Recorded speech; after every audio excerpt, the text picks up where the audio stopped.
नमस्कार दोस्तों। आज की कहानी दिल को झकझोर देने वाली है। पूरा जरूर सुने। तो सुनते हैं। मेरा नाम सुशांत है। मुझे घर से काफी दूर एक शहर में नई नौकरी मिली थी। मैं उस शहर में किराए के मकान में रहने लगा। मेरे किराए वाले मकान के सामने ही एक घर था जिसमें एक बुजुर्ग दंपति रहते थे। दोनों बिल्कुल अकेले थे। मतलब ना कोई बेटा ना बेटी, ना नाती ना पोता। जब भी मैं उनको देखता तो मुझे बहुत बुरा लगता था कि इतनी उम्र होने के बाद भी उनकी देखभाल करने वाला कोई भी उनके साथ नहीं है। जब मैं सुबह ऑफिस के लिए निकलता था तो देखता था कि दादी जी अपने कपकपाते हुए हाथों से दादाजी को चाय देती थी। वैसे ही कपकपाते हाथों से कप लिए दादाजी चाय पीते थे। वहां पर रहते हुए कुछ दिन होने के बाद मुझे पता चला कि यह दोनों मिलजुल कर धीरे धीरे घर के सारे काम करते थे। कोई भी उनसे बात नहीं करता। इतने दिनों में मैंने उनकी आवाज तक नहीं सुनी थी।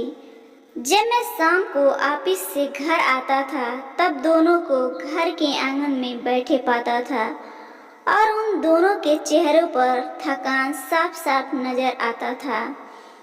मेरा मन कई बार करता कि उनसे जाकर बातें करूं, लेकिन फिर भी किसी वजह से मेरे पांव वहीं पर थम जाते।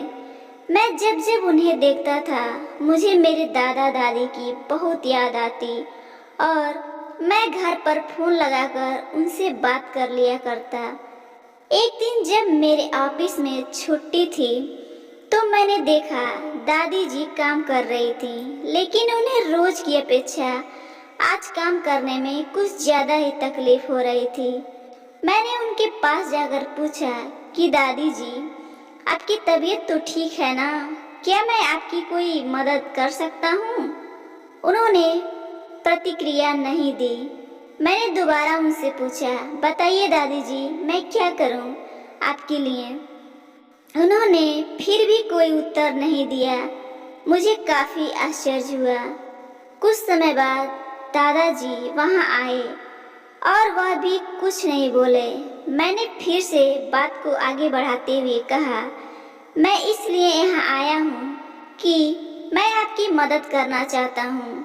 बताइए मैं कैसे आपकी मदद कर सकता हूँ? दादाजी इशारों से मुझसे बातें करने लगे। उन्होंने इशारे से मुझे बताया, ये दादी जी सुन और बोल नहीं सकती।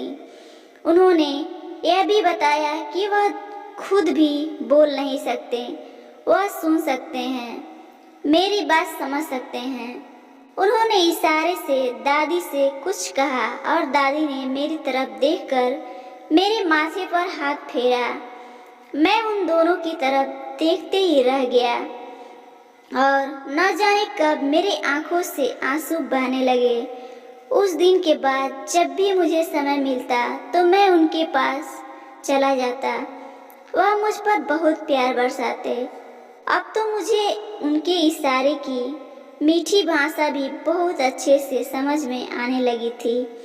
एक दिन मैंने दादाजी से पूछा कि वह अकेले क्यों रहते हैं, क्या उन्हें कोई औलाद नहीं है? दादाजी ने दादी जी को इशारे से समझाया कि मैंने उनसे क्या पूछा।